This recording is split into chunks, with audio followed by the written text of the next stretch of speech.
김현정의 뉴스 쇼.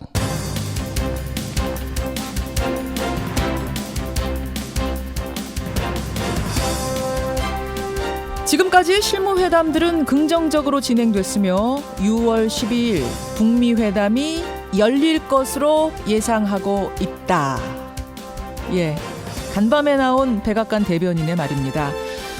애청자 여러분 안녕하십니까? 세기의 핵담판 싱가포르 북미 회담을 위한 사전 실무회담이 지금 세 트랙으로 진행되고 있습니다. 판문점, 싱가포르 그리고 뉴욕.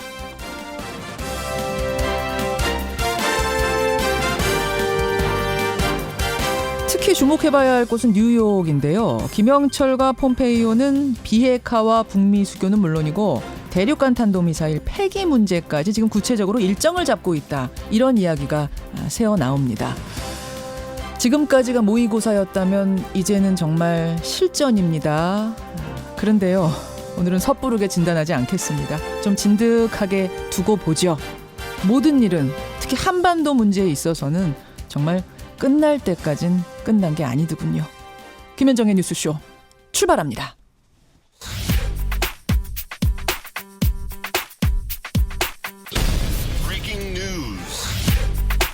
김현정의 뉴스쇼가 주목한 오늘의 포인트 김정훈 기자 나와 있습니다. 어서 오세요, 김 기자. 네. 예, 오늘 첫 포인트는 어디로 갈까요? 6.13 지방선거 본격 개막입니다. 오늘부터 선거운동이 시작이 되는 거죠. 그동안은 몸을 푸는 수준이었다면요. 예. 오늘 0시부터는 전면적인 선거운동이 가능해졌습니다. 예. 공식 선거운동이 개시된 그 순간부터 각 후보와 정당이 선거 전에 뛰어들었는데요.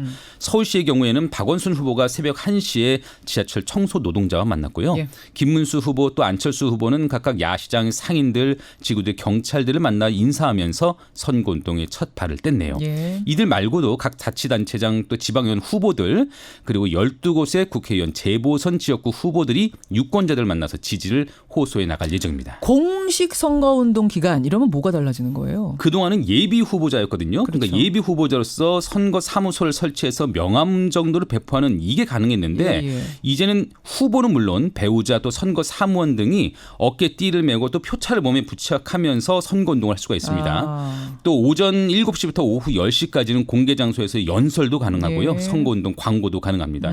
또 유권자도 공개된 장소나 인터넷상에서 특정 정당 또 후보에 대한 지지를 호소할 수 있는데요. 예. 또 후보자가 후보자의 자원봉사자로도 참여할 수가 있네요. 지방선거 열기가 이제부터는 본격적으로 달아오를 거예요. 네. 오늘은요. 사실은 제일 뜨거운 곳이죠. 경기지사 선거. 예. 그제 TV 토론 후에 어떻게 더 뜨거워지는 분위기예요. 의혹도 네네. 더 많아지는 분위기고. 그래서 그때 가장 질문 많이 받았던 분 있죠. 이재명 후보. 예. 스튜디오 저희 그 뉴스쇼로 연결을 직접 해보겠습니다. 여러분 궁금한 것들 좀 보내주세요. 다음 포인트 가죠. 네, GM 군산공장 22년 만에 폐쇄입니다. 한국 GM 군산공장 결국은 문을 닫는군요. 네, 1996년에 대우자동차가 누비라 1호차를 내놓은 때로부터 보면은 22년 만에 군산공장에 폐쇄되는 겁니다. 예. 늘어난 부채를 감당할 수 없었기 때문인데요. 구조조정 계획 속에 정치권 또 지역 사회에서 정상화 방안이 논의했지만 해법이 마련되지 않았습니다. 예. 공장이 문을 닫으면서 희망퇴직을 신청한 직원 1,200여 명도 오늘로 직장을 잃게 됐고요. 폐쇄 후에도 자녀 노동자들이 다른 한국 GM 공장으로 이동해서 근무를 할 수 있을지 또 군산 공장 부지는 어떻게 매각할지 등이 그런 문제들이 숙제로 남아있는 상황입니다. 예. 그런가 하면 지금 대법원 양승태 전 대법원장을 둘러싼 논란들이 일파만파 커지는 분위기인데 이건요. 우리 포인트 뉴스 말고 Y뉴스에서 권영철 선임 기자와 함께 좀 더 깊게 들어가 보죠. 여기까지. 김정훈 기자 수고하셨습니다. 감사합니다. 인사드리겠습니다. 더불어민주당 경기도지사 후보 이재명입니다. 공정한 경기도, 최고의 경기도, 새로운 경기도, 이제 이재명이 책임지겠습니다. 아시죠? 여배우 누구신지 아시죠? 만난 적 없습니까? 그런 사람 있지요. 옛날에 만난 적 있습니다. 옛날에 네. 만났습니까? 얼마나 만났습니까? 답변하셔야 되는 거 아닙니까? 여기가 청문회장 아닙니다. 예. 지방선거가 지금 한반도 이슈 때문에 많이 좀 덮이고 있습니다만 가장 뜨거운 곳.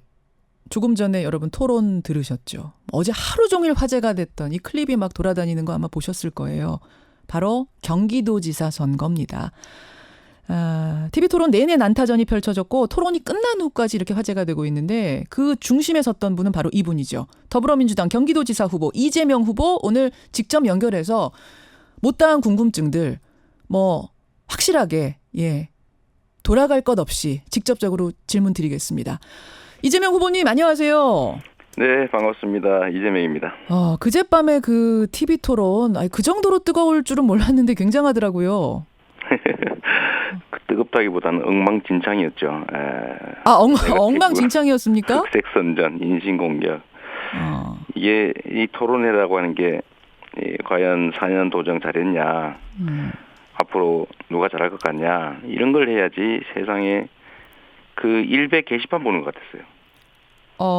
일베 게시판을 보는 것 같았다는 말씀 무슨 말씀이세요? 온갖 거짓말에 온갖 인신공격에 흑색선전 정말 기가 막혔습니다. 자, 그런 것들이 지금 난무했다고 말씀하셨는데 네. 어제도요 그 토론에서 나왔던 여러 가지 질문들의 답변이 네. 많은 네티즌들 사이에서 많은 유권자들 사이에서 오고 갔습니다. 나름의 답변들이. 네. 그래서 저는 이재명 후보의 답변을 좀 직접 듣고 싶고 네, 어제 쏟아진 궁금증들도 좀 대신 전하고 싶어요. 네. 시간 관계상 되는 데까지. 자, 우선 배우 김부선 씨와의 관계. 그러니까 네. 바른미래당의 김영환 후보가 이재명 후보를 향해서 그 여배우를 모르느냐 이렇게 물으니까 옛날에 만난 적이 있다 이렇게 답변을 하셨어요. 네. 그래서 얼마나 만난 적이 있지요, 당연히. 만난 적이 얼마나 만났느냐 물으니까 답변을 안 하시고 여기는 청문회장이 아니다 이러시는 바람에 답을 안 하시는 바람에 의혹이 더 커진 겁니다. 경찰이 범죄자 취조하듯이 일문일답하고 그걸 끝까지 이거 할 것 같은데 이 답변하거나 제가 발언할 시간이 제한돼 있잖아요. 저는 정책을 얘기해야지 그걸 가지고 끝없이 일문일답하고 시간을 보낼 수가 없어서 한꺼번에 얘기하겠다. 그 질문해라. 그럼 내가 답을 하겠다. 이렇게 얘기한 거예요. 시간이 아까워서 한 얘기고요. 제가 이거 분명히 얘기하면 제가 2007년에 이분을 집회에서 처음 만났고 김부선 씨.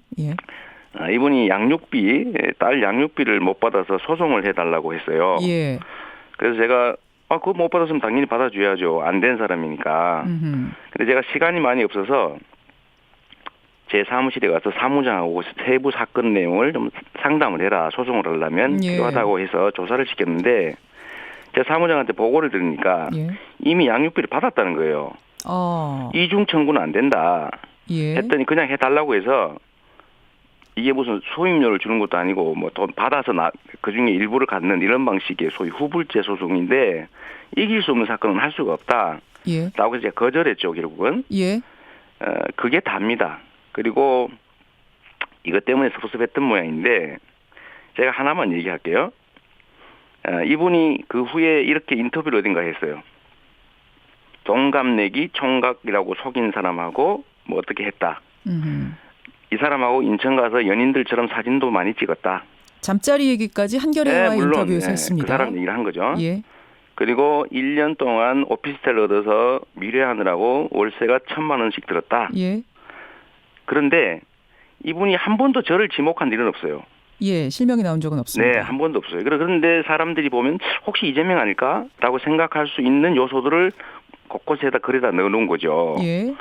그래서 오해가 생겼던 거고, 그래서 제가 이거를 그때 한때 무슨 뭐 자유선진당 어쩌고저쩌고 막 성명 내고 할 때가 있었습니다. 그때 이분이 한번 1차적으로 부인했어요. 그 이니셜부터 아니다. 이재명 아니다. 그리고 다시 2009년에 계속 이 얘기가 나와서 제가 2016년인가에 이거 아무래도 안 되겠다 이거. 나를 직접 지칭하진 않았지만 종합을 해보면 나를 지칭한 것으로 보여서 이거 소송을 하든지 해야 되겠다라고 했더니 이분이 다시 그것 아니다 미안하다 사과했어요. 그리고 끝난 게 다인데 제가 한 말 말씀드리면 저는 인천 가서 이분하고 사진 찍는 일도 없고 1년 동안 무슨 어디 오피스텔에 돈 건지 무슨 뭐 미래를 했던 그런 일도 없고 저는 동갑도 아니고 그리고 저는 2006년에 성남시장 선거를 나갔던 사람이라 제가 가족 관계가 다 인터넷에 공개되어 있습니다. 자, 그러니까 지금 이 후보님이 말씀하신 것처럼 그 뒤에 김부선 씨가 오해다. 그 이재명 시장 아니다. 해명하는 글을 올렸습니다. 이재명 시장하고는 의뢰한 것 때문에 만난 게 전부다라고 했습니다만 어제 음성 파일이 하나 공개가 됐죠. 주진우 기자가 김부선 씨한테 해명글, 사과글을 어떻게 쓰라고 이렇게 말을 해주는 음성 파일이 어제 막 공개가 됐어요. 네. 그래서 이제 어떤 분들은 봐라, 김부선 씨가 자의적으로 쓴 해명글이 아니다. 압력을 받아서 억지로 쓴 글 아니냐. 이재명 시장이 이거를 뒤에서 시킨 거 아니냐. 이런 의심들이 어제 하루 종일 돌았거든요. 네. 어떻습니까? 제가 그 녹음 파일 들어보지 못했고 기사를 잠깐 봤는데 예. 그 내용은 주진우 기자가 당신은 이재명이라고 지칭하지 않았지만 그렇게 읽힐 수가 있다. 예. 그러니까 이재명이 당신이 나를 지목한 거라고 문제를 삼을 것 같으니까 그걸 명백히 밝히지 않으면 당신 소송에서 진다. 예. 이렇게 조언한 내용이었어요. 그럼 주진우 기자한테 부탁하신 적은 없으세요? 전혀 없습니다. 그럼 주진우 기자는 그냥 김부선 씨를 생각하는 마음에서 그렇게 한 것이다. 제가 알기로는요, 주진우 씨가 옛날에 김부선 씨를 편들어서 그분 입장을 예. 두둔한 일이 있는 걸로 압니다. 예. 저한테 그걸 취재한 일도 있어요. 그래 저는 별로 도와주려고 한 것이다. 그 점에 대해서 좋게 생각하지 않습니다. 알겠습니다. 그리고 이거 녹음해서 유포됐던데 예. 누가 녹음했는지 궁금하고요. 어떻게 유포된지도 궁금한데 제가 여기서 분명히 말씀드리면 예. 이거 정치 공작 같고요. 제가 요거 녹음 파일이 누구한테서 나와서 유출됐는지 누군가 녹음했을 거 아닙니까? 둘 중에 하나가 있거나 아니면 제3자가 아니면 예. 도청을 했거나인데 예. 요거를 확인해서 제가 이번에는 정말로 책임을 물어야겠어요. 법적 책임을 물으실 생각이세요? 네, 제가 이거 분명하게 책임을 묻고 정치 공작이라면 그럼 누구 측의 정치 공작이라고 보시는 겁니까? 이게 사실이 아니라는 것을 상식을 가진 사람들은 다 알 수 있어요. 그냥 호기심이 많은 사건인 건 분명한데 본인이 아니라고 하고 저는 동갑내기도 아니고 무슨 사진이라든지 이런 게 뭐 1년씩이나 살림을 차렸다는지 뭐 인터넷에 찍었으면 사진 내면 될 거 아닙니까? 그럼 SNS를 떠올린 게 하나 있었잖아요. 관계를 폭로하며 검사 동원해서 나를 마약범으로 잡아넣겠다고 나는 지금 협박받고 있다. 그 사람 얘기지요. 그것도 아니고. 그 사람이 말하는 건 절대 진리입니까? 예. 여기도 역시 실명은 나오지 않는데 왜 이거를 갖고 오해를 하느냐 이 말씀이세요. 저 한 번도 제 얘기를 한 일이 없어요. 저로 하여금 오해하게 만들었기 때문에 제가 이번에는 책임을 묻겠습니다. 알겠습니다. 이거 뭐 얘기할 만하면 사과하고 아니라고 하고 또 한 번 뭐 이상한 거 써가지고 또 문제되면 또 미안하다 그러고. 예. 이거 한두 번도 아니고 이번에는 분명하게 제가 정리하고 넘어가겠습니다. 김부선 씨를 향해서 그럼 이 부분에 대해 책임을 물으신다는 말씀이십니까? 1차는 그 김영환이죠. 김영환 후보. 네. 그리고 이거를 여과 없이 왜곡해서 예. 문제 삼은 일부 보도한 측도 있겠고요. 그리고 이렇게 만든 김부선 씨한테도 책임을 묻겠습니다. 알겠습니다. 또 하나는 지금 시간이 없어서 제가 이것들을 빨리빨리 진행해야 되는데 선거사무소 개소식 뒤풀이에서 현금 5만 원짜리 뭉치가 지지자에게 전달이 됐다. 그 영상이 페이스북에 생중계가 됐다. 이 의혹도 제기가 됐습니다. 이건 어떻게 된 겁니까? 이거는 선거사무소 개소식 뒤풀이도 아니었고 5만 원짜리 뭉치가 왔다 갔다 한 것도 아니고 돈 선거도 아니었어요. 5만 원짜리 4장이라고 이렇게 얘기가 되던데요. 이게 뭐냐면은 저희 선거사무소 개소식의 자원봉사자 중에 그냥 작사 작곡을 해가지고 공연까지 한 지지자들 일부 그룹이 있습니다. 그 사람들끼리 자기들까지 저녁을 먹었나 봐요. 근데 그 중에 한 사람이 고생했다. 그 뭐 옷도 사고 이러느라고 힘들지 않았냐. 밥이나 사 먹으라 그러면서 5만 원씩 이렇게 걷어서 20만 원을 줬대요. 지지자가 지지자에게? 지지자에게. 아니 캠프와 아무 상관도 없는 개인 지지자가 다른 지지자한테 돈을 준다는 게 언뜻 회원들인 것 같아요. 그 유튜브 방송하는 사람인데. 이거를 자기들은 또 자랑스럽게 자기가 중계를 한 겁니다. 그리고 이거 20만 원 받은 걸 우리 사무실에 후원하려고 했대요. 아하. 그리고 이 토론하기 전에 이거 다시 문제가 되니까 반납했답니다. 그런데 이거를 김영환 그 누굽니까 그 남경필 후보가 돈 뭉치를 줬다. 선거사무소 개소식 뒤풀이다. 돈 선거다. 그리고 장제원 국회의원은 선거운동원이 줬다.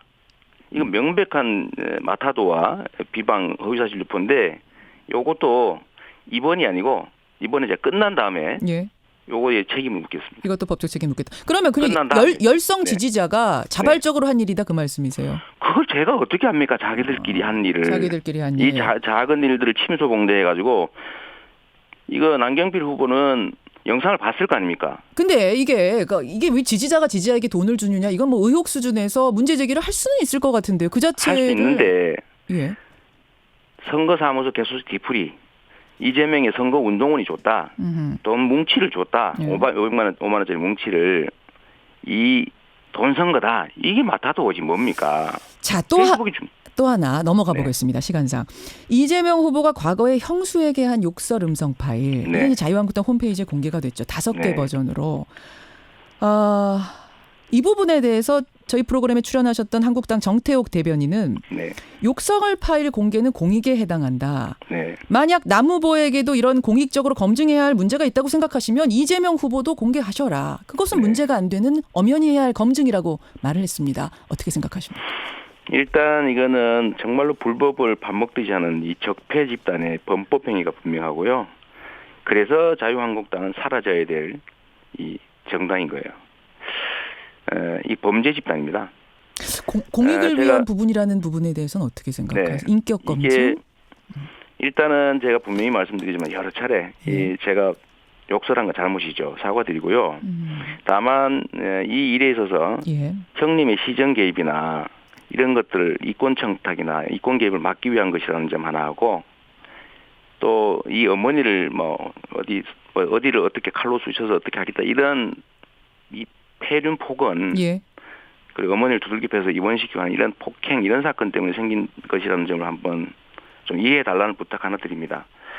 대신에 제가 말씀드리는데 여기에 대해서는 법률적으로 이게 개인 사생활에 가는 것이고 이미 제가 사과했고 인정했기 때문에 녹음 파일이나 이런 거를 틀거나 이런 것은 과한 불법이다라는 게 법원의 판결로 확정이 됐어요.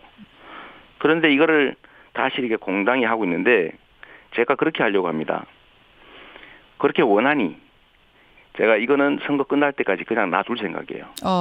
네, 놔둘 생각이고 그건 제가 그냥 업보로 알고 속죄하는 마음으로 그냥 그 범죄 행위에 대한 피해를 감수하겠습니다. 대신에 네거티브나 희색선전 비방 또 거짓말 이런 것들은 대의민주주의의 주권자 판단을 흐리는 중대 범죄 행위입니다. 끝난 다음에 이번 선거가 끝난 다음에 결과와 관계없이 제가 이것은 명확하게 책임을 묻고 반칙 그다음에 범죄 행위에 대해서는 상응한 대가가 따른다. 규칙을 어기고 이기거나 지는 거 옳지 않다. 이것도 하나의 적폐입니다. 아유 소송 걸 게 지금 너무 많으신 거 아닙니까? 범죄 행위에 대해서 책임을 어떻게 묻습니까? 수차 경고에도 불구하고 범죄 행위를 반복하는데 그러면 도둑질을 수없이 하는데 사람을 수없이 패는데 이재명 가만둡니까? 아니 그러면 자유한국당 측에서는 아니 남 후보도 검증할 게 있으면 검증하십시오. 쉬운 말로 속된 말로 깔 게 있으면 까십시오라고 얘기하는데 이렇게 하실 생각은 없으세요? 그게 그들이 원하는 바죠. 진흙탕 속에서 뒹굴면 다 진흙 덩어리가 될 테고 구별이 안 되겠죠. 알겠습니다. 저는 네거티브 안 합니다. 할 게 없어서 못 하는 게 아닙니다. 네거티브 없는 정책 선거하겠다는 약속 꼭 지킬 것이고요. 저는 촛불을 든 국민들이 집단지성으로 정말 정권을 교체했습니다. 도민들의 집단지성을 믿을 겁니다. 지금 그리고 남 지사님 거짓말 좀 그만하시고요. 채무제로 이런 대도 않는 거짓말 좀 그만하시고 네거티브 없는 정책 선거가 하겠다는 그간에 수없이 많이 한 약속 꼭 지키세요. 이것도 거짓말 아닙니까? 이재명 후보님 지금 시간 관계에서 남경필 후보도 나오세요. 다음 주에 나오시니까 제가 똑같은 질문을 드릴 거고 지금 청취자 문자가 쇄도합니다만 일단 생방송 시간 한정돼 있어서 여기까지 진행을 할 텐데 사실이냐 한번 물어봐 주세요. 다음 토론 언제 하시죠, 두 분? JTBC 토론이 있죠. 그렇죠. 그다음에 선관위 토론이 있어서 MBC, KBS, JTBC 아주 많이 남았습니다. 그 토론을 유심히 보면서 이 질문들 저희가 답변 어떻게 하시는가 다들 지켜볼 테고요. 끝으로 자신 있으십니까? 20여일 남았는데. 저는 언제나 그러죠. 정치는 정치인이 하는 게 아니라 국민이 하는 것이다. 지금까지 그걸 믿고 살아왔고요. 그래서 언제나 기득권자들 이들로부터 배척당해 왔습니다. 그러면서 여기까지 왔죠. 얼마든지 저는 국민의 뜻대로 결정될 거라고 믿습니다. 여기까지 말씀 듣겠습니다. 고맙습니다. 네, 감사합니다. 더불어민주당 경기지사 후보 이재명 후보였습니다.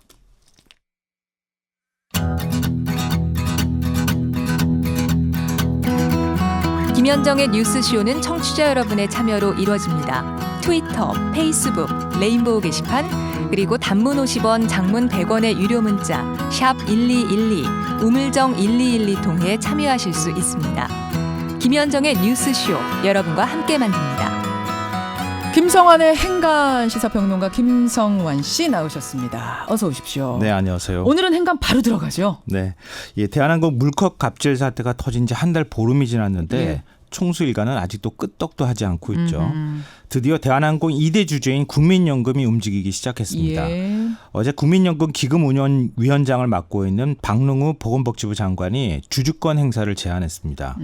이 대한항공 주주권 행사 시작한 국민연금 이 뉴스의 행간을 좀 살펴볼까 합니다. 박능우 장관 발언 수위가 훨씬 강해졌던데요. 예, 맞습니다. 지난달 27일 기금운영위원회 회의 때도 대한항공 경영진 일가족의 일탈 행위로 회사 가치가 하락했다 이렇게 비판했거든요. 맞아요. 근데 기금운영위원회는 600조 원이 넘는 기금을 관리하는 국민연금의 최고 의사결정 기구입니다. 그 직후에 국민연금이 대한항공 측에 대책이 뭐냐 비공개 서한을 발송했는데 뭐 이 사태 끝나면 대책 내겠다 이렇게 뻔한 대답을 내놨거든요. 그러니까 이번에 박 장관이 다시 이제 대응 수위를 높여서 발언했습니다.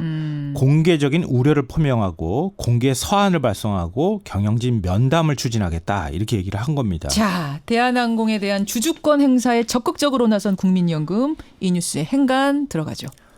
첫 번째 행간은 거수기 더 이상 못해 선언했다입니다. 거수기는 안 하겠다. 네, 국민연금은 자본시장의 큰 손이거든요. 예. 국내 주식시장에 투자한 돈만 무려 131조 원입니다. 국민연금이 투자한 기업이 770개가 넘어요. 예. 그리고 지분 한 5% 이상을 갖고 있는 기업만 해도 200개가 넘거든요. 그러니까 국민연금이 움직이면 주식시장이 막 출렁거릴 정도가 되는데 그동안에 국민연금은 주총만 참석하면 그냥 거수기 역할만 했다는 거예요. 맞아요. 예. 안건이 한 87%에서 찬성표 던졌거든요. 예. 그런데 지금은 상황이 달라졌다는 겁니다. 대한항공 같은 이 갑질 같은 이런 사태가 벌어지면 우리는 가만히 있지 않겠다. 그 갑질 사태가 벌어지고 난 다음에 주가가 떨어지면 국민들이 노후 대비용으로 만든 돈이 손해보는 것 아니냐. 그때 물컵 갑질 터지고 나서요. 며칠 사이에 시가총액 4천억 원 날아갔어요. 그 물컵 한 잔에 4천억 원짜리라는 맞아요. 얘기도 했잖아요. 예. 그러니까 적극적으로 앞으로는 우리도 행동하겠다 이렇게 선언했다는 겁니다. 거수기 역할 못하겠다. 선언한 국민연금 두 번째 행간. 두 번째 행간은 강풍이 불면 우산은 날아가게 마련이다입니다. 우산 얘기를 왜 하세요? 어제 이명희 이루재단 이사장이 경찰에 비공개 소환되는 장면 보셨어요? 아, 거기서 우산으로 얼굴 가리고. 실내에서 예. 계단을 올라가고 있는데 우산 쓰고 막 이렇게 얼굴 가리고 가잖아요. 아, 뭐 이미 다 알려진 얼굴을 또 뭐 그렇게까지 가리나 싶더라고요. 이게 바로 한진 총수 일가의 대응 태도라는 겁니다. 무슨 말씀이세요? 그냥 대충 얼굴만 우산으로 가리면 사람들이 날 못 알아보겠지. 아하. 우리가 이번 사태 그냥 이렇게 하면 그냥 또 넘어가겠지. 소나기 잘 피하면은 그다음에 괜찮을 거야. 네. 이것만 피해가자. 맞습니다. 그런데 지금 상황이 그렇지 않죠. 경찰, 검찰, 국세청, 관세청 그리고 공정위까지 나섰고 여기에 국민연금까지 가세를 했습니다. 땅콩 때는 우산으로 얼굴 가리면 됐는지 모르지만 이번엔 좀 다릅니다. 이번에는 상황이 다르다는 겁니다. 예. 이 메시지 하나는 예. 딱 하나로 모아지는 거예요. 자격 없는 총수 일가는 퇴진하라는 겁니다. 그렇죠. 마지막 행간 뭔가요? 마지막 세 번째 행간은 한 달 뒤 전선이 확대될 것이다입니다. 이건 무슨 말씀이세요? 지금은 대한항공과 국민들의 싸움이라고 볼 수 있잖아요. 어떻게 보면 국민의 분노의 감정들이 대한항공에 표출되고 있는 건데요. 그렇죠. 다음 달이 되면은 국민연금이 주주권 행사를 했던 것처럼 스튜어드십 코드라고 하는 제도가 도입될 가능성이 있습니다. 스튜어드십 코드? 그러니까 연기금 같은 기관 투자자가 주인의 재산, 국민의 재산을 관리하는 집사처럼 기업의 의사결정에 적극적으로 참여하는 걸 말합니다. 아, 연기금 같은 곳이? 예. 이 제도가 도입되고 만약에 경영권까지 이런 문제가 갑질 사태 같은 거에 터졌을 때 경영진 퇴진하시오. 이런 것까지 가능하게 된다. 그러면 기업들이 엄청나게 긴장하겠죠. 그렇겠네요. 지금은 지금은 대한항공 사태로 기업들이 숨죽이면서 재개해서 조용하고 있지만 다음 달이면은 이거 안 됩니다 이러면서 반대의 목소리를 낼 수 있다는 겁니다. 그러니까 지금은 대한항공과의 전선이지만 다음에는 재개와 전선이 펼쳐질 가능성도 있다는 거죠. 한 달 앞을 내다봐 주셨어요. 네. 김성환 씨 수고하셨습니다. 네, 고맙습니다. 행간이었습니다.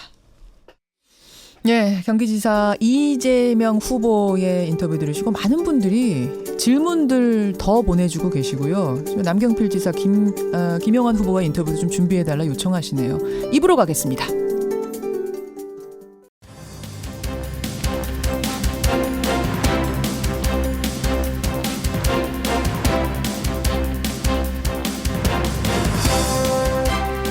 김현정의 뉴스쇼 2부 출발합니다. 대학이란 공간. 이 대학이란 공간은 어느 것보다 더 도덕적으로 높은 수준을 요구받는 곳이죠. 너무도 당연한 얘기입니다. 그런데 대학 내에서 저지른 범죄들로 처벌을 받은 교수들이 슬그머니 다시 대학으로 돌아오고 있습니다. 서울대에서는요, 이런 교수님들과는 함께 공부할 수 없다면서 집단 자퇴 선언이 나왔습니다. 그것도 박사과정을 받고 있는 대학원생들이 집단으로 자퇴서를 이미 제출했습니다. 도대체 이런 선택까지 왜 하게 된 건지 잠시 후에 그 자퇴서를 낸 학생 중에 한 명을 직접 만나보죠. 최근에요, 한예종 또 뭐 이대 앞 사진관 이런 곳에서 몰카 범죄가 적발이 됐습니다. 대통령까지 나서서 몰카 범죄와의 전쟁을 선포할 정도인데 도대체 이 몰카 범죄 어느 정도 수준인지 또 어떤 범죄들이 있는 건지 왜 잡히지 않는 건지 오늘 탐정 손수호에서 손탐정이 속속들이 짚어드리겠습니다. 그리고 권영철의 와이뉴스에서는요, 대법원의 재판거래 의혹, 오늘 권영철 기자가 여러 가지 질문들을 대법원에 던져봤답니다. 그 결과를 갖고 오고 계세요. 함께 하시죠. 50원의 단문 100원의 장문 유료 문자 샵 1212 카톡 레인보우까지 열어놓고 출발합니다. 오늘 2부의 첫 인터뷰는 일종의 AS 뉴스가 되겠습니다. 대학 얘기인데요. 서울대학교 H교수, 고려대 K교수, 동덕여대 H교수 모두 최근에 미투 국면에서 가해자로 지목이 돼서 학교를 떠났던 교수들입니다. 그런데 알고 보니까 대부분이 솜방망이 처벌을 받고 또 강단으로 다시 돌아오고 있다는 겁니다. 학생들 사이에서는 거센 반발이 나오고 있는데요. 심지어 어제 서울대학교 대학원생들은 기자회견을 열어서 집단 자퇴서를 제출했습니다. 아니, 어느 정도로 반발이 심하면 집단 자퇴서를 낼까? 언뜻 이해가 잘 안 가시죠? 직접 들어보겠습니다. 서울대학교 사회학과 박사과정에 재학 중인 분이세요. 김정환 씨 연결을 해보겠습니다. 김정환 씨 안녕하세요. 예, 안녕하세요. 서울대학교 사회학과의 H교수. 도대체 어떤 잘못을 한 겁니까? 학생들 사이에서는 갑질 종합 세트라고 부를 정도로 너무나 다양합니다. 첫 번째로는 폭언이나 욕설 같은 인격 모독이 있고요. 쓰레기다. 정신이 썩었다. 뭐 넌 좀 맞아야겠다. 넌 좀 맞아야겠다? 예. 뭐 대학생들한테? 예. 뭐 이런 일들이 학생이나 교직원, 뭐 심지어는 동료 교수에 대해서까지 이루어졌었고요. 두 번째로는 사적 업무 지시인데요. 냉장고 청소, 곰팡이 제거, 뭐 집에 배달 온 우유 챙기기, 우편물 관리, 뭐 세탁물 수거. 세탁물 수거를 학생들이 해요? 인근 세탁소였던 것 같은데요. 그러니까 네. 자질구레한 심부름들을 다 시키셨군요. 그렇죠. 예. 예. 뭐 바느질, 자동차 운전, 뭐 내비게이션 업데이트, 자동차 정기 점검, 예. 보험료 처리, 중고 TV 처분, 국세청 업무, 그리고 심지어는 학생 명의로 핸드폰을 개통해서 다른 용도로 사용하신 뭐 그런 일도 있었던 것 같습니다. 왜? 아니, 휴대폰을 학생 명의로 개통하다니 그게 무슨 말이에요?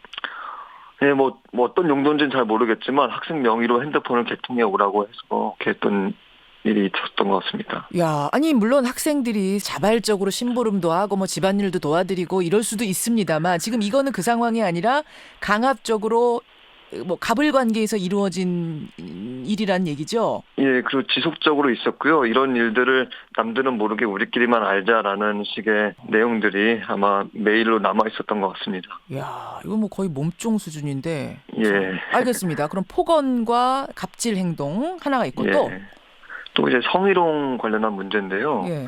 팔짱을 끼워서 이제 특히 여성분들은 뭐 민감한 부분에 접촉이 생기기도 하고. 예. 등을 쓰다듬는다든가 볼을 만진다든가 아니면은 공개적인 자리에서 이제 상대방의 성적 사생활을 가지고 이야기거리를 삼는다든지 외모 품평을 한다든지. 외모 품평이라니요? 예, 뭐 너는 뭐 치아 미백을 좀 해라, 뭐 네일을 받으면 어떻겠냐, 뭐 등등. 아까 신체적인 접촉도 있었다 그랬는데 그건 이제 성추행인 거잖아요. 그렇습니다. 그것도 한 둘이 아니라 여럿의 증언입니까? 예, 맞습니다. 예, 또 있습니까? 과도한 생활 통제를 통한 이제 학업이나 연구권 침해 문제인데요. 명절이나 휴일 같은 때도 이제 메일이나 문자를 계속적으로 보내서 항시 대기하도록 요구를 하였고요. 그리고 특별한 사정이 있었던 것도 아니고 이제 보통 뭐 식사 요청이라든지 뭐 간단한 용건 뭐 이런 정도 수준이었던 것 같은데 또 하나는 식사 자리 같은 거를 가질 때 학생들한테 좋은 식당에 좋은 자리 예약을 하고 분위기를 띄워라. 뭐 이런 식의 일종의 의전이죠. 의전에 대한 규칙을 만들어서 강요를 하고 이걸 따르지 않는 학생들에게는 뭐 이 바닥에서 못 해먹는다, 조금 못한다, 나는 그런 애는 가르치고 싶지 않다라는 식의 협박으로 느껴질 만한 일들이 있었습니다. 자, 이런 것이 있었고 연구비 횡령도 있었다면서요. 대학원생 인건비를 갈취해서 본인의 인건비 쪽으로 회수를 한 사적인 용도로 지출한 그런 일이 있었고요. 대학원생들 인건비가 그게 얼마나 된다고 거기서 벼룩의 간일대 갑니까? 괘씸하달까요? 뭐 그렇게 생각을 하고 있습니다. 자, 이런 내용들이 학교 인권센터에 제소가 됐고 인권센터에서 자체 조사를 했고 그것들이 사실로 밝혀진 거잖아요. 네, 맞습니다. 예. 그래서 처분이 내려진 거죠. 작년 3월에 저희가 인권센터 신고를 했는데요. 그 조사 결과 대부분 사실로 인정이 되었고 이어서 작년 6월에 인권센터에서 대학 본부에다가 정직 3개월을 요청했습니다. 그리고 나서 이제 이어서 작년 7월이죠. 본부 징계위원회 회부가 됐고 그러는 와중에 또 교육부 감사를 통해서 횡령 사실이 추가로 밝혀졌고요. 이와 관련해서 검찰 고발이 이루어졌습니다. 그리고 징계위 회부 이후에 5월에 들어서 그제서야 나온 결과가 역시 정직 3개월이었습니다. 정직 3개월. 예. 글쎄요. 지금 쭉 얘기해 준 그 문제들을 보면 이게 대부분이 다 지속적인 거고 여럿이 증언하고 있는 거잖아요. 예. 그리고 뭐 학생, 대학원생, 교직원, 교수 가릴 것 없이 이루어졌습니다.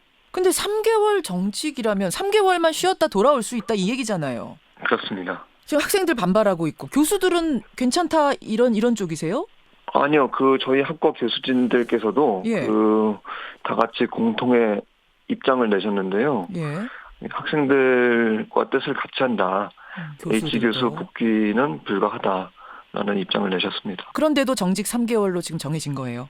예, 그렇습니다. 자, 그러자 학생들이 나섰습니다. 그냥 반발이 아니라 아예 집단 자퇴서를 제출하셨어요?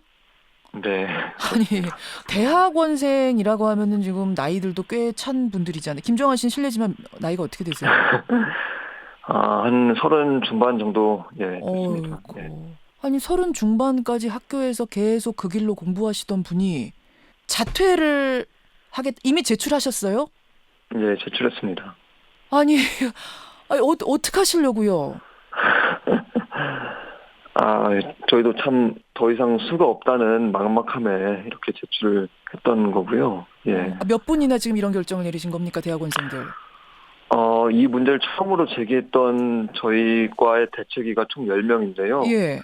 전원 사회학과 박사 과정으로 구성되어 있고 그 10명 전원이 제출했습니다. 지금 들으시는 분들 중에 아니 그래도 그렇지 3개월 정직이면 어쨌든 처벌이 이루어진 건데 뭐 그걸 가지고선 자퇴까지 하나라고 말씀하시는 분들이 계실 것 같아요. 뭐라고 답하시겠습니까?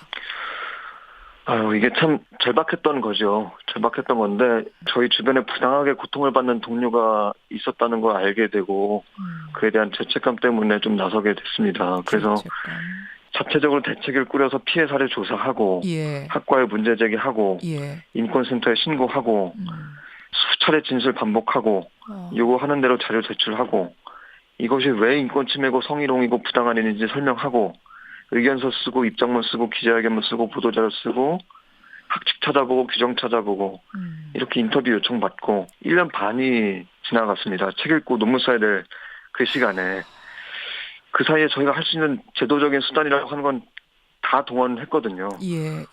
만약 이 3개월이 확정돼서 문제된 교수가 복귀하게 된다면 저희 대책의 학생뿐만 아니라 피해 학생들에게는 엄청난 고통을 가져올 것이 분명하거든요. 이거는 학교가 사실상 학생과 가해 교수 가운데 가해 교수를 선택한 것과 마찬가지다라는 생각이 들고 이 결과를 얻어내기까지는 정말 그야말로 목숨을 건 여정이었던 거네요. 네, 맞습니다. 뭐 학계에서는 말 그대로 목숨을 건 그런 일일 수도 있습니다. 목숨을 걸고 박사과정의 학생들이 공부도 내팽개치고 이렇게 해서 여기까지 왔는데 고작 나온 것이 정직 3개월. 3개월 쉬면 그분은 돌아온다. 우리랑 똑같이 일을 한다. 똑같이 공부를 한다. 이 부분은 받아들일 수 없다. 예, 이분은 교육자가 아니다. 교육자가 아니다. 예, 그래서 교육자가 아닌 분은 강단에 서서는 안 된다. 그리고 특히 이제 성폭력이나 인권침해 사안이기 때문에 예. 가해자와 피해자가 같은 공간에 있어야 되는 일은 없어야 되고 그렇다면 누군가는 떠나야 되는데 이때 가해자가 떠나는 것이 상식적이지 않느냐.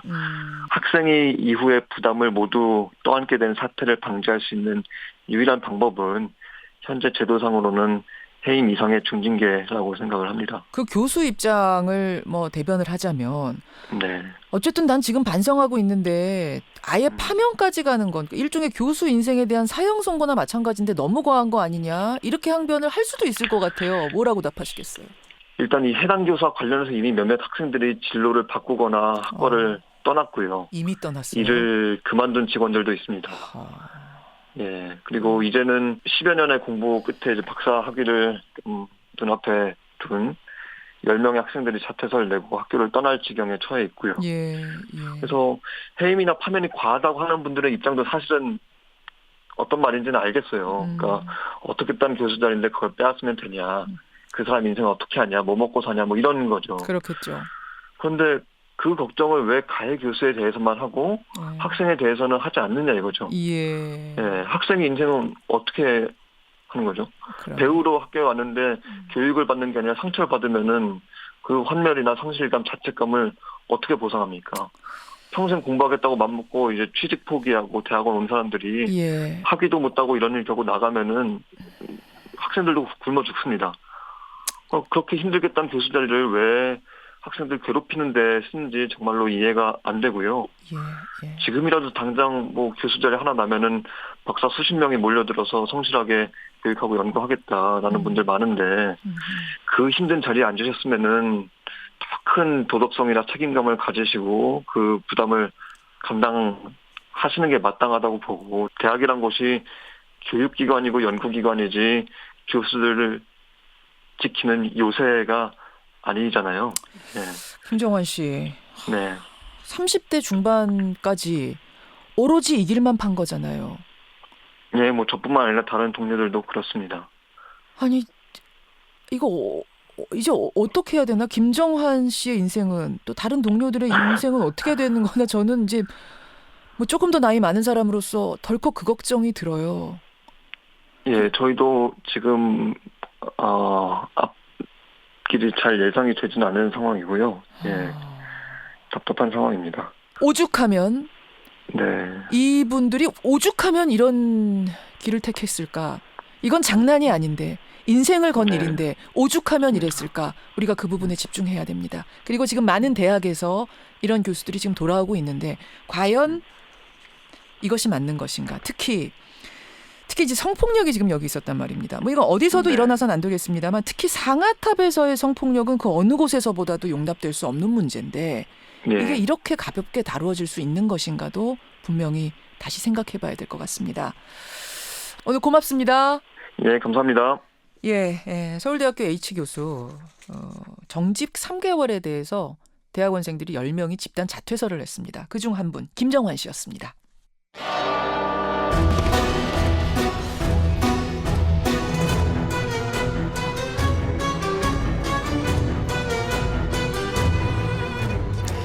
탐정의 눈으로 사건을 들여다봅니다. 탐정 손수호.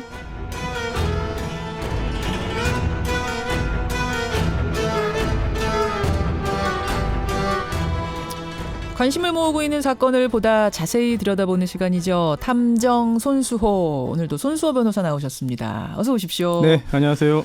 아유, 앞에 사연 들으시면서 많은 분들이 구구절절 맞는 말이다. 같이 눈물 난다. 뭐 이런 응원 문자들 많이 들어오는데 문자 보다 보니까 지난주 질문이 생각났어요. 지난주에 네. 우리 손 탐정 가시는 길에 많은 분들이 질문 주셨어요. 그 단역 배우 자매 사건하고 배우고 장자연 씨 사건 우리 탐정에서 다뤘던 것들 어떻게 되고 있는지 좀 알아주십시오. 알려다 주십시오. 이런 질문이 있었잖아요. 이게 진행이 지금 되고 있어요. 다행히도. 단계는 좀 다른데요. 네. 일단 단역 배우 자매 자살 사건은 지금 경찰에서 다시 조사를 하고 있습니다. 네, 그리고 또 장자연 씨 사건은 검찰 과거사위원회가 검찰에 재수사를 권고했어요. 권고했어요. 네, 조사도 아니고 수사입니다. 어허. 뭐 공소시효가 이제 임박했기 때문에 이제 8월이면 공소시효 만료잖아요. 네, 좀 속도를 내야 될 것 같습니다. 그래요. 다 여러분 진행 중이랍니다. 또 다음 단계 변화가 있으면 그때 좀 알려주세요. 네. 자, 오늘 손탐정이 가지고 오신 사건 몰카 얘기라고요. 네.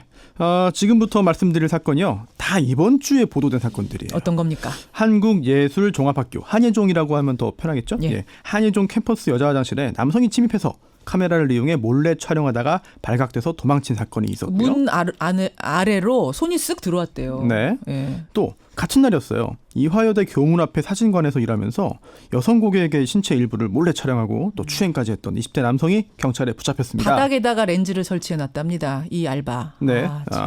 9개월 동안 무려 200명 넘는 여성을 몰래 촬영했다고 하는데요. 예. 그뿐만이 아닙니다. 이제 애인 그리고 또 동료들의 신체를 상습적으로 몰래 촬영한 30대 남성도 붙잡혔습니다. 이거 말고도 그 홍대 미대 남성 모델이었죠. 여기서는 남성 모델의 몰카 사건도 큰 화제였잖아요. 네, 그렇습니다. 네. 그래서 오늘은요. 최근 부쩍 늘어난 것으로 보이는 몰카 범죄 이야기를 할까 합니다. 참 씁쓸하지만 어떻게 보면 꼭 우리가 알고 넘어가야 할 몰카 범죄 총정리 뭐 이렇게 될 것 같은데 사실은 정부도 큰 관심을 보이고 있어요, 여러분. 몰카 범죄와의 전쟁을 대통령이 선포한 상태입니다. 근데요, 손탕정님. 네. 정확히 몰카 범죄하면 어디서부터 어디까지가 몰카 범죄예요? 몰래 찍으면 다 몰카 범죄입니까? 사실 몰카가 법률 용어는 아니거든요. 그렇죠. 네, 또 몰카라는 게 이게 이 신조어가 뭔가 재미있고 웃음꽝스러운 그런 그 장난스러운 느낌을 주기도 하지만 실제로는 전혀 그렇지 않습니다. 그렇죠. 성폭법이라고 줄여서 부르죠. 예, 성폭력 범죄의 처벌 등에 관한 특례법이 있는데 이 법 14조에 이 범죄들이 규정되어 있어요. 그래서 카메라나 그 밖에 이와 유사한 기능을 갖춘 기계 장치를 이용해서 성적 욕망 또는 수치심을 유발할 수 있는 다른 사람의 신체를 그 사람의 의사에 반해서 촬영한 경우에 처벌하게 되는 건데요. 중요하죠. 그 사람의 의사에 반해서 촬영한 경우. 그렇습니다. 그리고 직접 촬영하지는 않았더라도 그 촬영물, 영상이나 사진을 받아서 주변에 전송해도 역시 범죄에 해당돼요. 유포만 해도? 네. 그리고 영리 목적으로 인터넷에 올릴 경우에는 또 가중처벌 받게 되죠.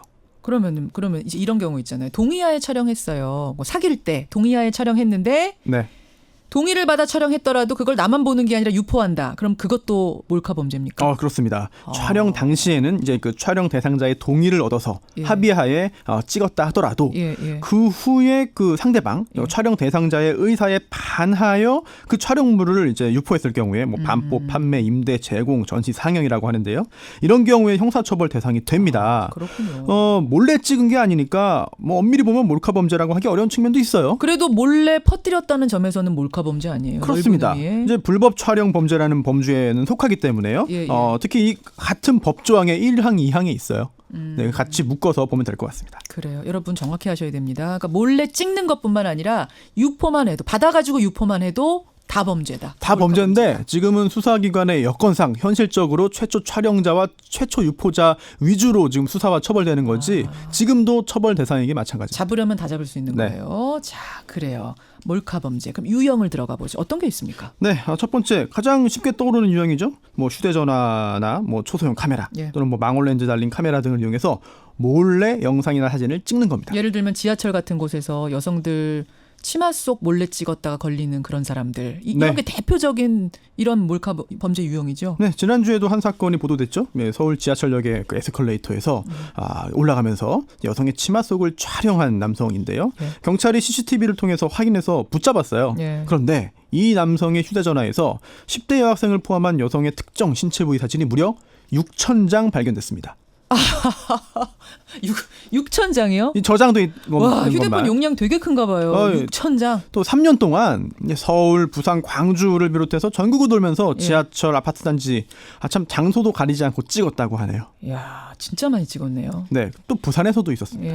이제 한 매장에서요. 짧은 청치마를 입는 여성들의 치마 속을 촬영하는 등 이제 최근 2달 동안 5차례에 걸쳐서 신체를 촬영하다가 적발되고 실형을 선고받은 남성이 있었는데요. 작년 8월에는요. 김포를 출발해서 제주도 가는 그 여객기 안에서 여성 승무원의 치마 속을 촬영하다가 적발된 대학생이 있었습니다. 비행기 안에서. 네, 근데 이 대학생이요. 제주 공항에 도착해서 내렸잖아요. 근데 이제 그 짐 찾는 그런 여성 승객의 치마 속을 또 촬영하다가 적발됐고요. 또 이걸 말리는 다른 승객을 폭행하기까지 했습니다. 왜 그러고 사니? 라고 이제 만나면 말해주고 싶어요. 정말 왜 그러고 삽니까? 이 사람들 다 처벌이 되는 거죠. 그렇죠. 범죄를 저질렀으니까 처벌 대상인데 네. 하지만 이게 유포까지 이어지지 않은 그 단순 촬영, 특히 초범의 경우에는 생각보다 뭐 중한 처벌을 받지 않고 있습니다. 지금 청취자 곽태희님 외에 많은 분들이 몰래카메라 형량은 지금보다 훨씬 더 강해야 됩니다. 이게 뭡니까? 이런 분노의 문자들 보내주고 계시는데 자, 이런 유형이 이제 첫 번째 유형, 몰카 두 번째 유형은 어떤 겁니까? 네, 촬영 장비를 설치해 놓고요. 네. 그 앞을 지나다니는 그런 불특정 다수를 촬영하는 그런 형식이 있죠. 따라다니면서 찍는 거 말고 아예 몰래 숨겨놓고 고정해놓고 네. 화장실, 탈의실 이런 곳에서 발견되는 몰카들. 그렇죠. 예, 기억하실 겁니다. 얼마 전에 어떤 고등학교 여학생 기숙사를 촬영한 영상이 인터넷상을 떠돌아서 경찰의 수사에 나섰는데 인터뷰도 했어요, 저희가. 네, 조금 전 말씀드린 이대 앞 사진관 사건도 같은 유형이죠. 바닥에다가 설치해놨대요. 네, 그래서 이제 그 여성들이 뭔가 이렇게 서류 작성하라고 오잖아요. 컴퓨터 자판 두드리러 그 밑에 설치를 해놓은 거예요. 이야. 그렇죠. 그리고 또 작년에는요. 일본 여행 갔는데 민박집 천장에 초소형 카메라가 설치돼 있다. 네. 이걸 폭로한 온라인 게시글이 화제가 되기도 했습니다. 맞아요. 또 지하철에도 많은데요. 이제 그 공중 화장실들 있잖아요. 예. 여기에 초소형 카메라를 설치해서 촬영하는 경우도 있다는데 심지어 며칠 전에는요. 서울 지하철 명동역 화장실 바닥에 설치된 몰래 카메라가 발견됐다는 이야기가 돌기도 했습니다. 그게 사진과 함께 SNS상에 퍼졌는데 결국은 그건 아닌 걸로 경찰이 가서 조사한 거죠. 그렇습니다. 화장실 바닥에 뚫린 구멍 속에서 뭔가 반짝이긴 했어요. 근데 알고 보니 이게 카메라 렌즈는 아니었고 물방울이었습니다. 저도 그 사진 보고 이거 렌즈구나. 야, 여기다가 어떻게 이렇게 했는데 다행히 그건 물방울이었습니다. 네, 그만큼 최근에 몰카 범죄에 대한 그 불안 심리가 커졌다는 그 반증이 되기도 할 텐데요. 그러다 보니까 뭐 경찰도 그렇고 또 지자체 또 학교 등이 화장실 일제 점검을 하기도 해요. 네. 그리고 또 요즘에는요. 화장실 이용할 때 여성분들이 뭐 구멍이 보면 바로 즉석에서 막기 위해서 실리콘이나 뭐 스티커 등을 가지고 다니는 경우도 늘고 있다고 합니다. 기가 막힌 일이죠. 실제로 그렇게 카메라 설치해놓고 찍는 경우가 많아요? 사실 그 일제 점검을 해도요. 이 숨겨진 카메라가 발견되는 경우는 거의 없어요. 그러니까 서울시에서 한번 지하철역 전수조사했는데 네. 그때는 안 나왔다면서요? 그때도 안 나왔어요. 예. 네, 하지만 이제 음란물 유통 사이트에는 어디 화장실 몰카 뭐 이런 제목을 단 영상들이 있다고 하니 이제 여성들 입장에서는 불안할 수밖에 없겠죠. 그러니까 서울시 다 뒤졌는데 없다고 하는데 분명히 무슨 사이트에는 돌아다니고. 그렇죠. 그런 거죠. 못 찾은 거 아니에요, 혹시? 그럴 가능성도 있습니다. 참. 예, 또 어떤 유형이 있습니까? 네, 자신의 애인이나 또는 지인과의 은밀한 장면을 촬영한 경우죠. 이거는 동의 없이 몰래 촬영한 경우? 그런 경우도 있고요. 또 동의하에 촬영했다 하더라도 그 후에 마음이 바뀌어서 허락 없이 유포하는 경우도 해당이 될 텐데요. 아까 설명하신 그거군요. 네, 사실 이 애인과의 관계 또는 지인과의 관계 이런 걸 따로 떼서 유형을 설정해야 될 정도로 굉장히 많다고 합니다. 이런 경우가 굉장히 많답니다, 여러분. 실제로 이제 그 피해자들도 피해를 호소하고 있고요. 예. 그리고 또 이런 문제에 대해서 문제 제기를 하고 있는 그런 단체들도 있어요. 그런 단체들도 여러 가지 그런 그 활동들을 하고 있죠. 그래요. 자, 분명히 범죄입니다, 여러분. 대통령까지 나설 정도로 몰카 범죄가 심각합니다. 근데 왜 이런 범죄가 하루 이틀 된 게 아닌데 왜 이렇게 잡히질 않는 거예요? 사라지지 않는 거예요? 조금 전 청취자 의견도 소개해 주셨는데 먼저 제도적인 부분에서 처벌이 약합니다. 처벌. 네, 물론 어느 정도예요, 처벌이? 처벌만이 능사는 아니겠습니다만 처벌이 너무 약한 것 같아요. 조금 전에 말씀드렸던 사건들의 결과부터 볼까요? 예. 이제 매장에서 여성의 치마 속을 촬영한 경우에 이게 동종 전과가 있었어요. 그 사람? 네. 하지만 그 촬영물이 외부에 유출되지 않았고 잘못을 반성하고 있다는 이유로 징역형의 집행을 유예했습니다. 집행유예 받았어요? 네. 초범도 아닌데? 그렇죠. 동종 전과 있었는데 그리고 또 이제 그 여객기 승무원과 승객의 치마 속을 촬영하고 말리는 사람을 폭행한 대학생.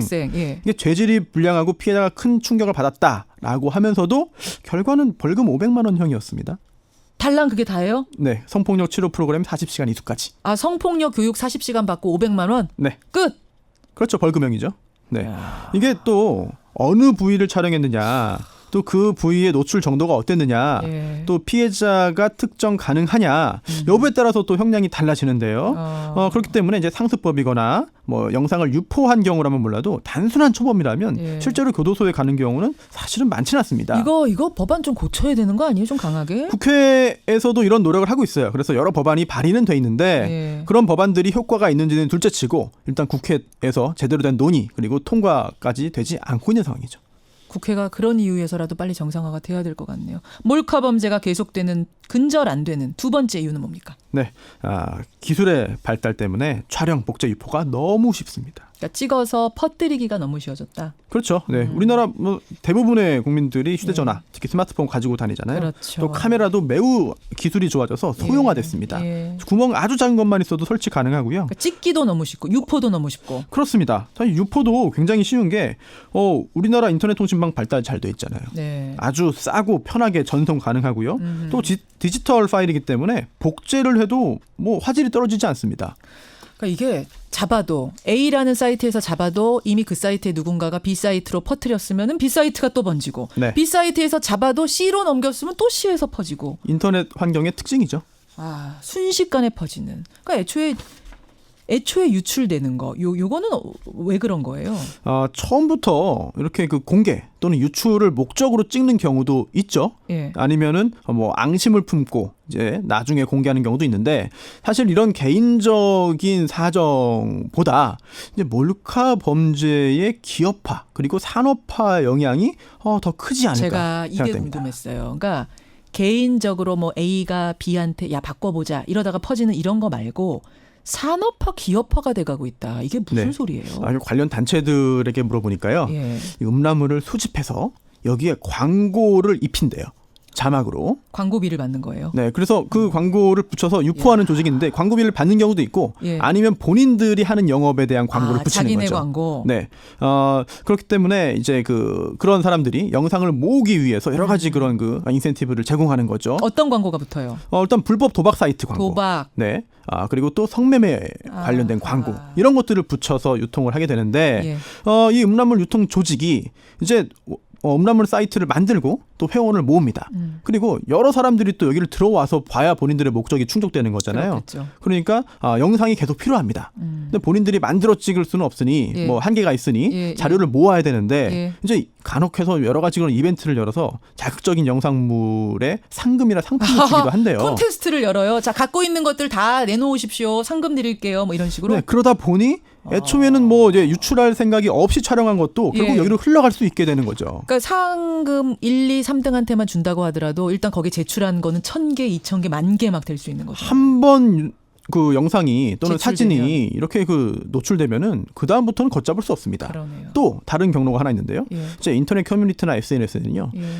내가 몰카 가지고 있는데 영상 가지고 있는데 1대1로 바꿔볼 사람이 있느냐라는 그런 그 글이 올라온다는 거예요. 근데 이게 정말 우리끼리 만나서 바꾸어 본 다음에 삭제하자. 그럼 문제 없지 않겠느냐라고 하는 것인데 사실 알고 보면 이것도 상당수 음란물 유통 조직에서 올린 거라고 합니다. 게다가 이렇게 모은 영상이나 사진을요. 바로 올리고 사용하는 것도 아니에요. 몇 년 동안 가지고 있다가 퍼뜨리는 방식으로 추적을 피한다고 합니다. 바로 퍼뜨리면은 잡히니까 그렇죠. 가지고 있다가 네. 이렇게 여러분 이걸 이제 알려드리는 이유는 알아야 잡습니다. 알아야 피하고 알아야 잡기 때문에 이런 방식까지 이렇게까지 산업화되고 있다는 걸 여러분들께 지금 알려드린다는 거 말씀드리고 그러면 그런 음란물 사이트들 아예 그냥 폐쇄해버리면 되잖아요. 통째로. 그럴 가능성도 있죠. 실제로 그 국내 사이트는요, 그 폐쇄하거나 운영자를 처벌할 수 있죠. 실제로도 그렇게 되고 있고요. 그런데 최근에는요, 외국의 서버를 둔 SNS를 통해서 이 촬영물들이 유통되는 경우가 많아요. 그게 또 문제예요. 네, 특히 최근에 이제 미국에 본사를 둔 텀블러라는 곳이 불법 촬영물의 유통 전파의 대표적 사례로 떠오르고 있는데 해외 사이트 같은 경우에도 이제 방송통신심의위원회나 경찰이 유해하다고 판단하면 국내에서 접속 못하게 조치를 취하고 있습니다. 그런데 이 텀블러는 SNS 형태예요. 게다가 본사 서버 계정 이게 다 해외에 있기 때문에 문제가 더 커지고 있습니다. 그래요. 작년에 방심위가 실제로 텀블러에 올라온 22,000건의 그 게시물에 대해 시정 요구를 했어요. 그중에 거의 대부분 99.4%가 음란 정보였는데 이 텀블러가 이 시정 요구를 거절했어요. 우리는 미국 규정 적용받는 미국 회사니까 한국이 이래라 저래라 하지 말아라. 한국법 적용 대상도 아니다라고 한 거죠. 이러니까 참 허탈해지는 건데 오늘 몰카 범죄에 대해서 속속들이 좀 짚어봤습니다. 근데 사실은 몰카라는 말도 엄연히 따진 불법 촬영 이렇게 얘기하는 게 더 좋아요. 근데 이제 우리가 이해하기 쉽게 몰카라고 하지만 이게 이경규의 몰래카메라가 아닌 거잖아요. 그렇죠. 네, 저도 오늘 몰카라는 단어를 쓰면서 약간 좀 마음에 걸립니다. 이거 쓸까 말까. 그런 유머 프로그램의 몰래카메라가 아닙니다. 여러분 처벌받는 겁니다. 이거. 손수호 탐정 오늘의 마지막 한마디. 바퀴벌레 같다. 누가요? 몰카 범죄, 불법 촬영 범죄, 또 그 범죄를 저지르는 범죄자들이 바퀴벌레 같은 거죠. 박멸하기 너무 힘들어요. 네, 이게 사실 어떻게 해도 사라지기가 어려워요. 그렇다고 해서 아무리 어렵다고 해서 그냥 놔둘 수는 없거든요. 예. 이 몰카 범죄에 대한 처벌을 현실화해야 되고 예. 또 해외 기관과의 공조도 강화하고 예. 또 우리 국민들의 인식 개선 노력도 하면서 모든 방법 동원해서 결국은 사라지도록 해야 되는데 예. 없앨 수 없더라도 없애기 어렵더라도 최소한 줄어들게 만들기 위한 노력이라도 해야 됩니다. 그럼요. 바퀴벌레가 10마리 있느냐 100마리 있느냐 1마리 있느냐는 엄연히 다른 거니까. 그럼요. 탐정 손수호 오늘 참 유익한 내용이었습니다. 손수호 변호사님 수고하셨습니다. 네.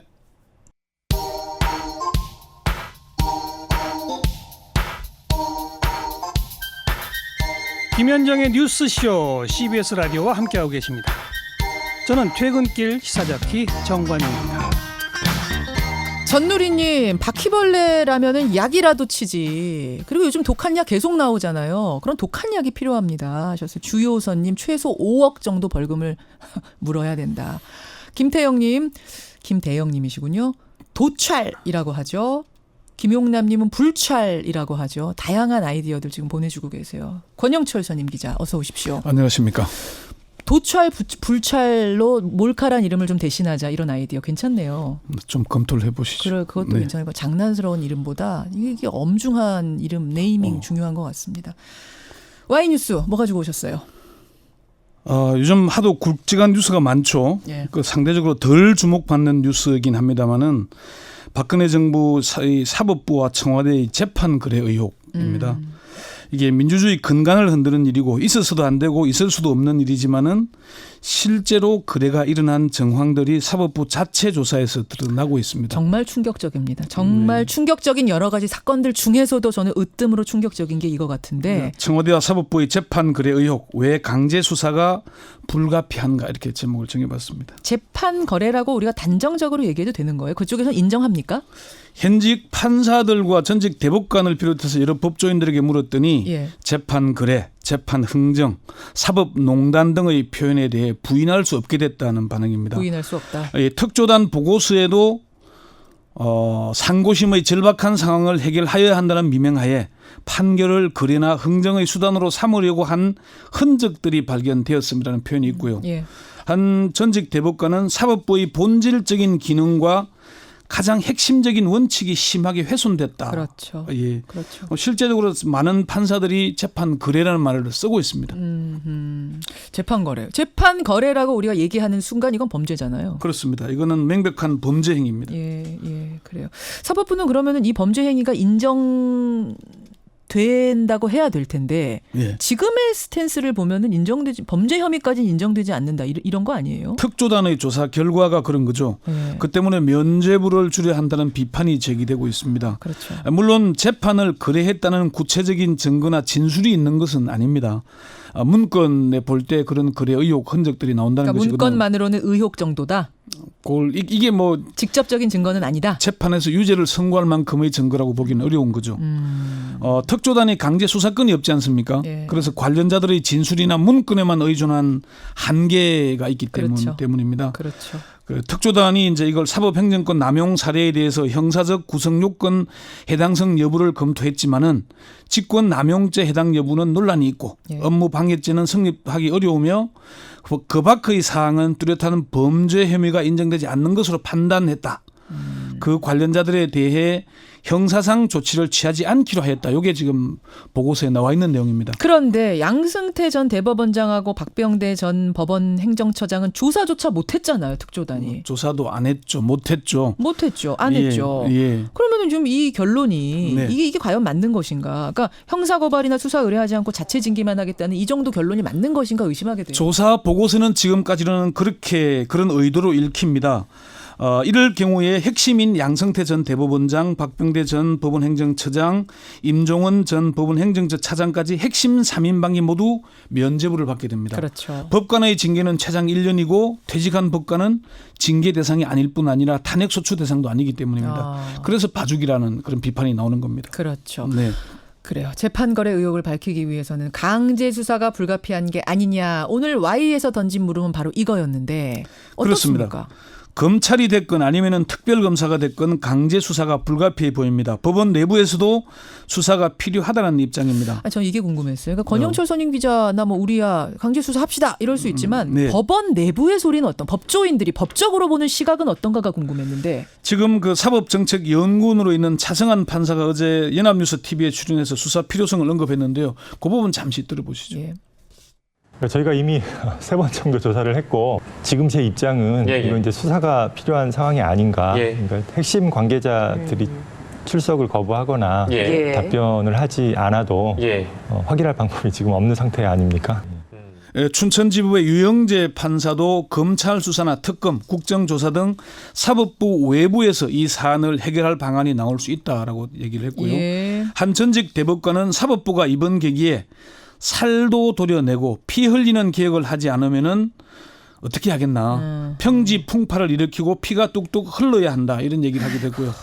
다른 전직 대법관은 위기일수록 원칙대로 해야 한다. 법 앞에 평등해야 하는 건 일반 국민이나 법관이나 다르지 않다. 이렇게 얘기를 했습니다. 양승태 전 대법원장에 대한 고발이 잇따르던데 진짜 수사에 착수를 했습니까? 고발이 지금 10여 건에 이르고요. 계속 고발이 더 있을 예정입니다. 어제 법원 공무원 노조가 그 고발장을 제출했죠. 민변과 KTX 해고 승무원 등도 다음 달 5일에 양 전 대법원장 등을 공동 고발할 예정이고요.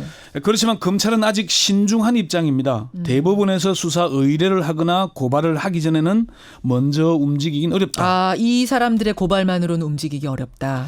검찰 고위 관계자는 뇌물범죄 같으면 검찰이 수사에 들어가는 게 맞지만은 이번 건은 법원 직무와 관련된 일이기 때문에 삼권 분립의 헌법 정신에 비추어서 법원에서 말하기 전에 검찰이 먼저 움직이기는 적당하지 않다 이렇게 얘기를 했습니다. 자, 그러면 다시 우리가 바라볼 사람은 김병수 현 대법원장이네요. 현 대법원장이 오케이 검찰 수사하시오. 라는 사인이 떨어져야 검찰이 수사할 수 있다는 얘기잖아요. 수사하시오라는 얘기는 아니고 수사 의뢰를 하거나 고발을 하는 조치를 해야 되는 거죠. 그 말이죠. 뭐. 대법원장이 검찰을 좌지우지할 수는 없으니까요. 구분되는 거기 때문에. 수사해도 좋다. 뭐 이 정도. 검찰이 수사하면은 적극 협조하겠다. 그렇죠. 이렇게 얘기 나와야 되는 건데 현실적으로 지금 김명수 대법원장이 이번 재판 거래와 판사 사찰 문제를 그냥 덮고 갈 수는 없을 겁니다. 그랬다가는 양승태 전 대법원장뿐만 아니라 김 대법원장도 책임론에서 자유롭지 못할 것이기 때문입니다. 김 대법원장은 어제 각급 법원에서 판사회의가 조만간 열린다. 그와 같은 의견 또한 제가 경청해야 할 부분이다. 이렇게 얘기를 하면서 모든 가능성은 열려 있다는 얘기를 했습니다. 김 대법원장의 이런 언급은 오늘 의정부지법 단독판사와 배석판사 회의가 열립니다. 그리고 다음 달 4일에는 서울중앙지법 단독판사 회의가 열리고요. 잇따라 이제 판사 회의가 열리고 11일에는 전국 법관 대표회의도 열리게 돼 있습니다. 근데 아까 삼권 분립이기 때문에 우리가 수사 들어갈 수 없다라고 검찰이 말했다 그러는데 이게 과연 국민들이 이해할 수 있는 건지 뭐 저만 해도 아무리 삼권 분립이라지만 잘못한 게 있고 고발의 대상이 되면 그게 대통령이든 누구든 수사를 해야 되는 게 아닌가라는 생각이 들거든요. 뭐 전직 대통령도 구속했는데 누굴 봐주겠습니까? 문제는 그러니까요. 이게 검찰과 법원은 사사건건 지금도 국정농단에 있어서 항상 연관이 돼 있지 않습니까? 또 당사자기도 합니다. 재판에서 영장을 기각했거나 무죄를 선고하도록 압력을 넣거나 그거는 바로 검찰 자체가 한 당사자잖아요. 그래서 어려움이 있다는 것이고 그리고 법원 행정처뿐만 아니라 법원에 대한 압수수색 해야 되죠. 법관 수십 명 조사해야 되잖아요. 이게 보통 일이 아니라 사법부에 대한 그럼 사건이 생길 때마다 사법부를 검찰이 수사하게 되면은 사법부가 제대로 독립됐다고 할 수 있겠습니까? 그 밑에 가서 그 아래에 가서 재판을 받을 국민이 있겠는가? 뭐 이런 것까지 다 고려를 이게 해야 이제 된다는 거군요. 이 최기상 전국 법관 대표회의 의장이 이제 국민들에게 사죄를 하면서 관련자들에 대한 엄정한 조치를 촉구하겠다는 얘기를 했잖아요. 그 얘기가 최 의장이 밝힌 게 그런 겁니다. 법원 행정처가 재판을 정치적 거래나 흥정의 대상으로 삼는 행위를 통하여서 주권자인 국민의 공정한 재판에 대한 기대와 사법권의 독립이라는 헌법적 가치를 부정했다는 얘기를 했거든요. 스스로. 법원 내부에서 이런 판단을 하고 있기 때문에 김명수 대법원장이 처음부터 검찰에 수사 의뢰한다고 밝히는 것보다는 법원 내의 의견 수렴 과정을 통해서 또 여론의 힘을 업어서 하는 게 더 맞지 않겠나. 그렇게 보는 시각도 있습니다. 권영철 기자 그럼 개인적으로 보시기에는 지금 때를 기다리고 있다 정도로? 여론이 숙성되기를 기다리고 있는 걸로 봐야 되겠습니다. 자, 뭐 그냥 가지는 않을 것 같습니다. 제일 중요한 건 결국 국민들의 생각인 거군요. 권영철 선임 기자 수고하셨습니다. 네.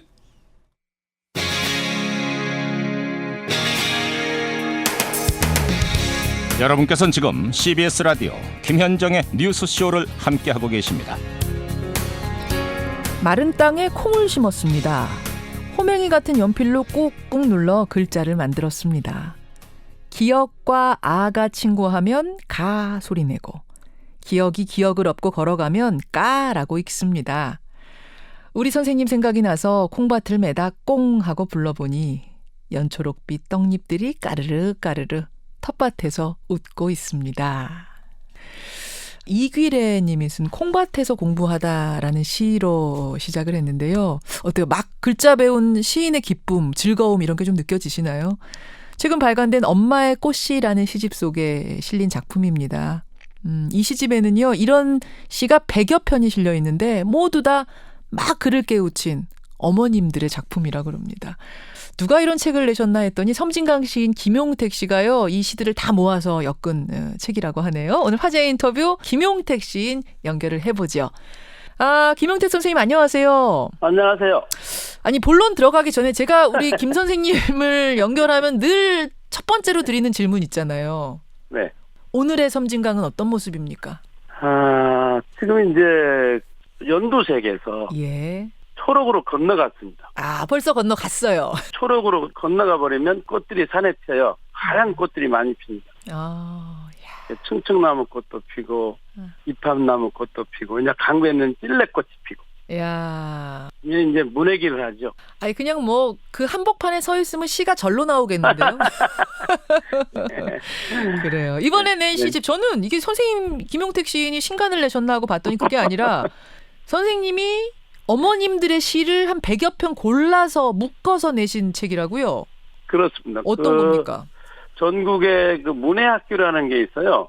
문해학교? 문해학교. 문자를 해석하는 그 학교가 있는데 예. 문자를 모르시는 분들, 나이 드신 분들을 그 글쓰기를 한 글들을 모아서 이제 제가 출판사하고 편집을 해가지고 만든 겁니다. 그러니까 이게 프로 시인도 아니고 심지어는 한글을 뗀 지 얼마 안 된 분들이 쓰신 거잖아요. 그렇죠. 근데 저는 이거 다 읽어봤거든요. 정말 한 편 한 편 다 진심이 살아있으니까. 그렇죠. 이게 와 삶이 닿아요. 담겨있죠. 삶. 맞아요. 인생이 다 담겨있어요. 그 문맹 마지막 세대들이 글자를 해독해서 쓴 글들이기 때문에 예. 그 일제 식민지 끝에서 이렇게 태어나신 분들이잖아요. 거의. 예. 그 얼마나 우여곡절과 질곡들이 많았겠어요. 그러니까 이게 한글을 지금까지 못 배우셨다는 건 다른 것도 아니고 뭐 대학을 못 갔다 이런 차원이 그러니까 아니라 그것도 아니죠. 그것도 아니고 한글을 못 배우셨다는 건 보통 사연 있는 분들이 아닌 건데. 그렇죠. 예를 들어 이런 거죠. 뭐 어렸을 때에 너는 지지바니까 그러잖아요. 어렸을 때 시골에서. 너는 여자아이니까. 너는 여자아이니까 예. 너는 학교 안 가도 돼. 그러면서 학교를 안 보내고 다른 친구들이 책보를 들고 학교를 갈 때 이 예. 어머니들은 호미를 들고 밭으로 갔던 거죠. 그렇죠. 그걸 상상해 보면 정말 이거 눈물이 안 나올 수가 없어요. 이 읽으면서 이제 어머님 생각난다, 자기 그렇죠. 어머니 생각난다 하시는 분들 많을 것 같은데 다 그렇죠. 소개해드릴 순 없고 우리 김용택 시인이 꼽은 한 편 같이 좀 나눠볼까요? 네. 이 시가 슬픈 시인데도 읽어보면 굉장히 즐겁고 재미있고 행복하고 예. 눈물 속에 행복이 들어있는 그런 시들이에요. 울다가 웃다가 막 그래요. 울다가 웃다가 그러는 거죠. 예. 어떤 시 소개해 주시겠어요? 영감님께 보내고 싶은 편지라는 이경례 할머님이 쓰신 시입니다. 영감님께 보내고 싶은 편지. 네. 영감님께 보내고 싶은 편지. 이경례 지음. 서방님이라 부르기도 부끄럽던 새색시 시절 세상을 떠난 당신께 편지 한 장 고이 적어 보내고 싶었습니다. 혼자 남겨진 세상살이 어찌 살아왔는지 적어 보내야지 하다가 85이 되었습니다. 사진 속 당신은 늘 청년인데 나는 어느새 당신을 영감이라고 부릅니다. 늦깎이 공부를 하니 어깨너머로 배운 글이 많이 서툽니다. 열심히 공부해서 정갈한 편지 한 장 써보겠습니다. 그래요. 그 보내고 싶던 그 편지를 네. 이제야 보낼 수 있게 된 그러니까요. 거예요. 지금 여든이 넘으셨는데. 여든이 되신 할머님이. 네. 그런가 보면 재밌는 시들도 많은데 네. 부녀회장이 되고 싶다. 요 시 혹시 진짜 그거 재밌죠. 생각만 해도 웃기세요. 웃기잖아요. 그 저도 제가 그 마을로 이사 가서 호적 옮겨가지고 네. 이사 가서 한 표 주고 싶더라고요. 아이, 그 한번 좀 낭독해 주시겠어요? 네, 이게 짧은 시고 아주 재미가 있는 시입니다. 예. 부녀회장의 꿈 서선옥 지음 그를 몰라 부녀회장을 못 나갔습니다. 아직도 부녀회장의 꿈을 키워갑니다. 내년에 더욱더 공부 열심히 해서 부녀회장이 될 것입니다. 끝! 아니, 얼마나 솔직하세요. 그러니까. 우리 이 서선옥 할머니. 네. 부녀회장이 되고 싶었는데 글을 몰라서 못했는데. 글을 몰라서 못된 거죠. 열심히 해가지고. 면사무소도 가야 되고. 그러니까. 또 이제 그 문서도 봐야 되고. 그런데 이제 글자를 모르면 안 되죠. 부녀회장이 못 되죠. 이제 꿈 이루신 거예요. 이제 열심히 해서 되겠습니다. 내년엔 틀릴 될 것 같아요. 아, 참 이런 시들입니다. 이런 진솔한 시들. 울다가 웃다가. 네. 김용택 시인이야 뭐 전문적으로 글을 쓰시는 문학가시지만 이런 아마추어 어머님들의 글을 보면은 또 나름 배우시는 게 있을 것 같아요. 너무나 많죠. 배울 게. 왜냐하면 지식으로 쓴 시라는 게 얼마나 삶과 멀리 동떨어져 있는가. 시를 고집하느라고 삶을 잊어버린 것들이 많은가. 예. 이런 그 뉘우침과 깨달음을 느꼈죠. 좀 시 쓴다고 사람들이 좀 의시되고 그러잖아요. 아니, 김 선생님은 안 그러시잖아요. 이거 저도 그런 데가 많죠. 우리를 이렇게 겸손하게 만들어주는 우리 어머님들의 이야기. 인쇄의 일부는 좋은 곳에 쓰신다면서요? 네, 그 좋은 곳에 쓸 겁니다. 예, 전국의 그 문맹자들, 문해 학습자들을 위한 교육에 쓴다고 하니까요. 예, 이것도 많은 도움이 됐으면 좋겠습니다. 섬진강의 초록빛 마음껏 느끼시고요. 네. 가끔 그 기운도 좀 서울로 보내주십시오. 알겠습니다. 고맙습니다. 고맙습니다. 네. 예, 섬진강 시인 김용택 시인이었습니다. 김영철 북한 통전부장과 폼페이오 미 국무장관 조금 전 뉴욕에서 만찬 회동을 시작했다. 만찬을 시작했다는 뉴스가 막 들어와 있습니다. 내일 남북은 고위급 회담도 열죠. 분주하게 흘러가네요.